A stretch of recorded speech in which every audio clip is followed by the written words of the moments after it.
ಎಲ್ಲರೂ ನಮಸ್ಕಾರ.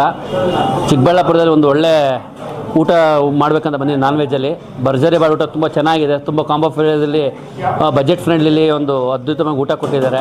Thank you. ಇದೇ ಥರ ಒಂದು ಕ್ವಾಲಿಟಿ ಆಗ್ಬೋದು, ಕ್ವಾಂಟಿಟಿ ಆಗ್ಬೋದು, ಎಲ್ಲ ತುಂಬ ಚೆನ್ನಾಗಿದೆ. ಕ್ಲೀನ್ನೆಸ್ಸು ಸಹ ತುಂಬ ಚೆನ್ನಾಗಿದೆ. ಬಂದು ಇಲ್ಲಿ ಎಲ್ಲರೂ ಚಿಕ್ಕಬಳ್ಳಾಪುರ ಜನತೆ ಎಲ್ಲರೂ ಬಂದು ಊಟ ಮಾಡ್ಬೋದು. ಒಂದು ಫ್ಯಾಮಿಲಿ ಹೋಟ್ಲು ಥರ ಇದೆ. ಊಟ ಎಲ್ಲ ತುಂಬ ಚೆನ್ನಾಗಿದೆ. ತುಂಬ ಐಟಮ್ಸ್ಗಳಿದ್ದಾವೆ. Chicken curry, chicken fish curry, kebab, all are chicken items and fish items, no mutton items. Full rating ಎಷ್ಟಿದೆ ನಿಮ್ಮ ರೇಟಿಂಗ್? 5ಕ್ಕೆ 5, 10ಕ್ಕೆ 10, ಫುಲ್ ರೇಟ್. ಎಲ್ಲ ಚಿಕ್ಕಬಳ್ಳಾಪುರ ಜನತೆಗೆ ನಮಸ್ಕಾರ. ನನ್ನ ಹೆಸರು ರಾಜ್ ಪ್ರವೀಣ್, ನಮ್ಮೂರ ಭರ್ಜರಿ ಬಾವುಟ ಮಾಲೀಕ. ಇದು ಫುಡ್ ಫೆಸ್ಟಿವಲ್ಲು ನಿನ್ನೆಯಿಂದ ಸ್ಟಾರ್ಟ್ ಆಗಿದೆ. ಫೆಬ್ರವರಿ 3, 4, 5, 6. ಸೊ ಆಲ್ರೆಡಿ ಒಂದು ದಿನ ಕಳೆದಿದೆ.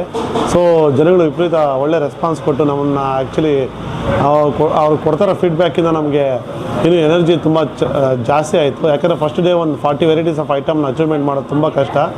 ಅಂಥದ್ದು ನಮಗೆ ಜನಗಳು ಕೊಡೋ ಫೀಡ್ಬ್ಯಾಕ್ ನೋಡಿ ಇನ್ನೂ ಅವ್ರು ಎನ್ಕರೇಜ್ ಮಾಡ್ತಾರೆ ಮಾಡಬೇಕಂತ. ಆಮೇಲೆ ನಾವು ಪ್ರೀ ಬುಕ್ಕಿಂಗು 30ವರೆಗೂ ನಾವು ಕ್ಲೋಸ್ ಮಾಡಿದ್ವಿ ಆ್ಯಕ್ಚುಲಿ. ಬಟ್ ಜನಗಳದ್ದು ಒತ್ತಾಯದ ಮೇರೆಗೆ ಸೊ ಇವಾಗ ಅವ್ರಿಗೂ ಒಂದು ನಿರಾಶೆ ಆಗಬಾರ್ದು. ಯಾಕಂದರೆ ಇದನ್ನು ನಾವು ಮಾಡ್ತಾ ಇರೋದು ಜನಗಳಿಗೋಸ್ಕರ. ಸೊ ಇದನ್ನು ನಾವು ಸೆಲೆಬ್ರೇಟ್ ಮಾಡಬೇಕಂತೇಳಿ ಸೊ 200 ಇರೋದು 300 ರುಪೀಸ್ ಮಾಡಿದ್ದೀವಿ.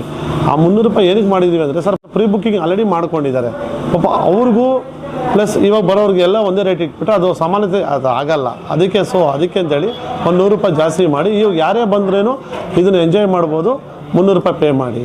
ಸೊ ಸರ್ ಎಲ್ಲ ಥರದ ಒಂದು veg non veg sir, Chinese item. ಈಗ ರೈಸಲ್ಲಿ ಒಂದು 10 ವೆರೈಟೀಸ್ ಆಫ್ ಡಿಫ್ರೆಂಟ್ ರೈಸ್ ಇದೆ. Fried rice, jeera rice, gobi rice, chicken fried rice, ಇದು ಮಂಚೂರಿಯನ್ಸು, ಬಿರಿಯಾನಿ, ಕಬಾಬು, ಮತ್ತು ಸ್ಟಾರ್ಟರ್ಸಲ್ಲಿ ಇದು ವೆಲ್ಕಮ್ ಸೂಪು.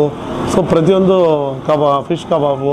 ಸೊ ಪ್ರತಿಯೊಂದು ಈ ಥರದ್ದೊಂದು ಆ ದಿನ ಏನೇನು ನಾವು ಅಚೀವ್ಮೆಂಟ್ ಮಾಡೋಕ್ಕಾಗುತ್ತೆ. ಸೊ ಆ ಥರದ್ದು 40 varieties of different kind of ಫುಡ್ನ ಇದು ಮಾಡಬೇಕಂತೇಳಿ ಇದು ಮಾಡಿದ್ದೀವಿ ಸರ್. ಸರ್ ಟೈಮಿಂಗು ಮಧ್ಯಾಹ್ನ 12:30ಯಿಂದ 4 ಗಂಟೆವರೆಗೂ, ಈವ್ನಿಂಗ್ 7:30ಯಿಂದ 10 ಗಂಟೆವರೆಗೂ ಸರ್. ಸೊ ಎಲ್ಲ ಜನಗಳು ಬಂದು ಆರಾಮಾಗಿ ಬಂದು ಇದೊಂದು ಡಿಫ್ರೆಂಟ್ ಒಂದು ಡೈನಿಂಗ್ ಎಕ್ಸ್ಪೀರಿಯೆನ್ಸ್ನ ಎಂಜಾಯ್ ಮಾಡಬೇಕಂತ ನಾನು ಭಾವಿಸ್ತಾ ಇದ್ದೀನಿ.